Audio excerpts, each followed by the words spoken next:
Welcome back. I'm Michael Ray. You're listening to thought-provoking talk on Dresser After Dark. Whit Pop Haydn with us. He's the author of Stories of a Street Performer. He's not originally from the 21st century himself, but he's been trapped here with a bunch of maroons from other places, planets, and different times and different places. He's a magician, a comedian, a musician, and a medicine pitchman. He is a past vice president of the Magic Castle in Hollywood, and he's been named Performing Magician of the Year 6 times, winning in the categories of stage, close-up, parlor, and bar.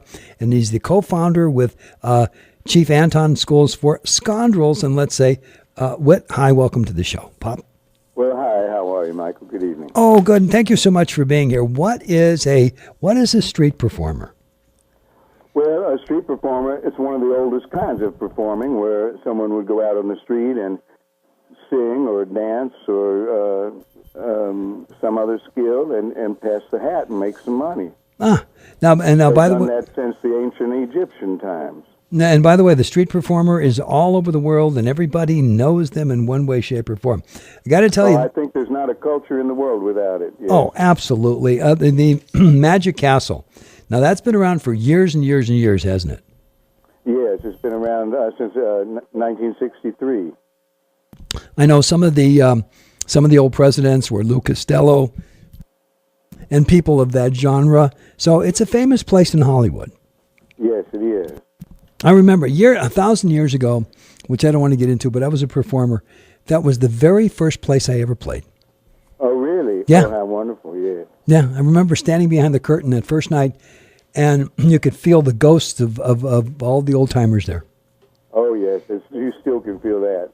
Wonderful. What was it that caused you to do and be what you are today? Well, a lot of different things. I started when I was a kid. I was into magic. I started magic when I was about 10 years old, about 9 years old, I guess. I wasted the first 9 years of my life kind of drifting. But at 9, I discovered magic, and I, got very interested in it, and then went on to finish high school and went to college. And that was the time of the Vietnam War and everything, and yeah. I had registered as a conscientious objector to the war at that time, and was the first person ever granted one of those from Pitt County, North Carolina. And I was sent up to New York to do alternative service, to work in a hospital. And then when I was called for service, I flunked the physical because of my eyesight and didn't have to serve. The hospital didn't want me anymore because I was not one of their people under control for 2 years. So I was left on the streets of New York City from North Carolina and started doing magic again to make a living.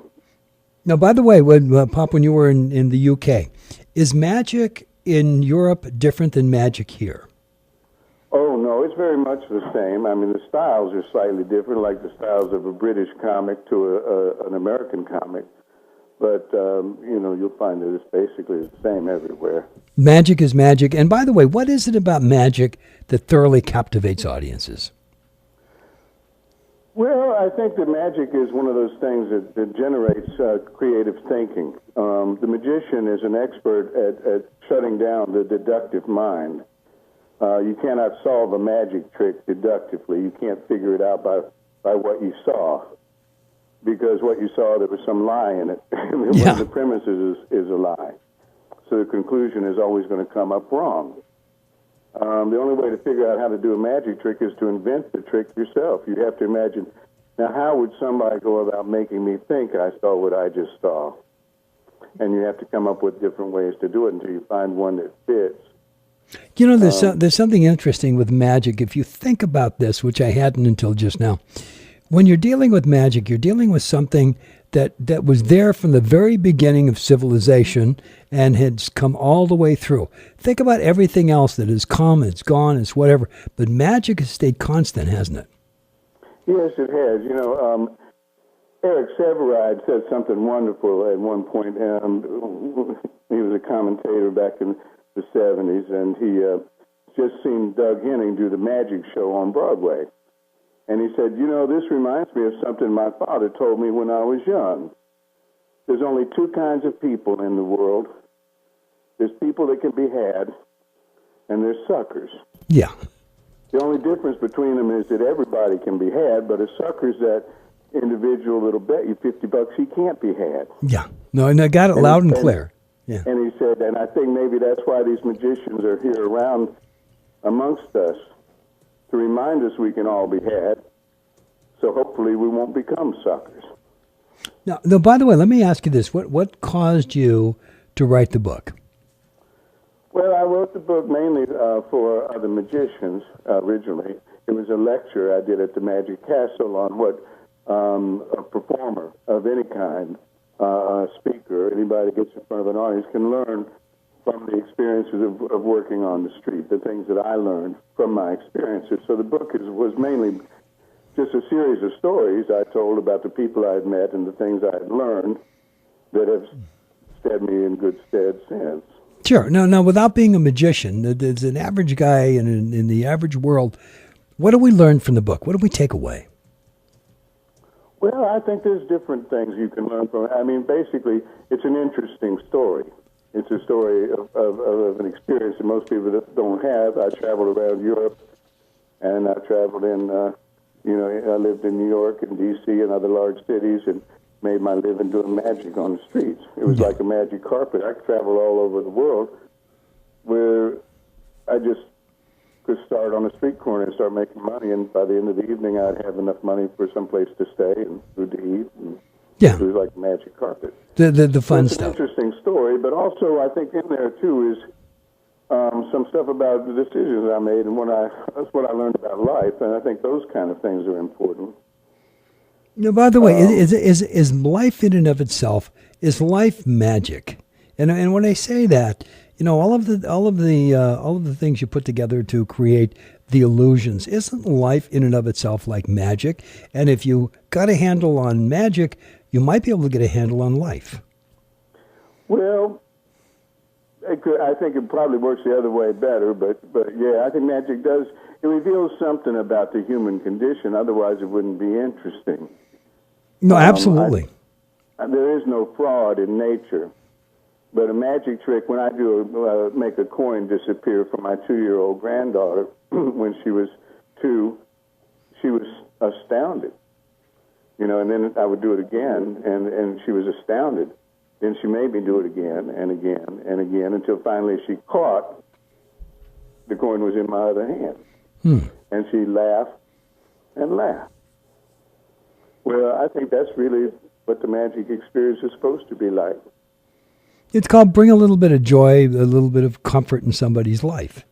And she learned something. She learned you can't trust any nice-looking old granddaddy. He might be trying to cheat you. That's all right. Yeah. Which cup is the pea under, right? But when exactly. Yeah.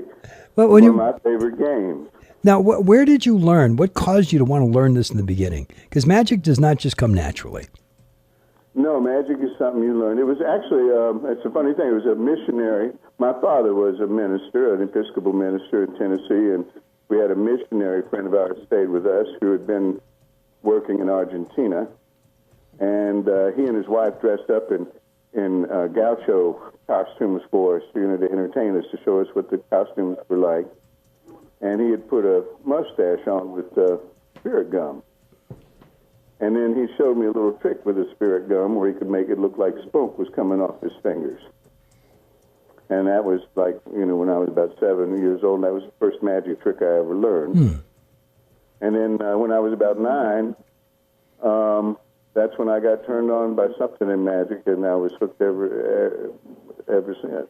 Now, by the way, when we talk magic, then there's those phenomenal tricks like the Houdinis, and there's a few other people that do these things that the illusions are absolutely unbelievable, but they're so real. What does it take to do, magic at that level when you've got, tens of thousands of people watching and you disappear or you do something right in front of them? Well, it takes a lot of money generally first. Yeah. The equipment gets more expensive the bigger it gets.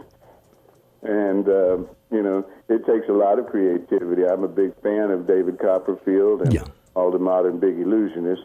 That field is called grand illusion, or what we call an illusionist, somebody that does tricks with an animal bigger than a dog or with a human being. Those are grand illusions. The street magic is usually concerned with doing small magic. Yeah. Magic of the hands is all sleight of hand done with coins and rings and rope and small items that you can manipulate with your hands.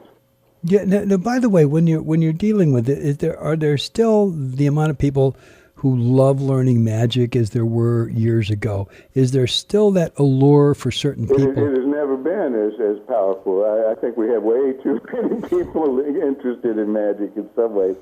It's very popular right now, and the magic shops are online, and magic videos are online. All the kids are making videos and stuff and showing each other their stuff. Yeah, in our modern, but it's still the same. And our modern day politicians, the absolute masters of illusion. Yes, I think that's been true all along. Yeah, that's always the way it's been. That's not that new. Now, by the way, is this your first book? No, this is my first book of general interest. The other books I've written have been on specific things like the history of the shell game and pre-card money and things like that. I've written technical books on magic and various routines of magic and philosophy of magic. But this is the first thing that's really of general interest. Yeah, Pop, is there a website we can find you at? Yes, of course. There would be pophaydn.com. There's no E in Haydn. It's spelled like Haydn. Just pophaydn.com. Wonderful. And by the way, thank you so much for being on the show with us tonight. Oh, it's been my pleasure. Thank you so much for having me. Take care. Good night. Good night.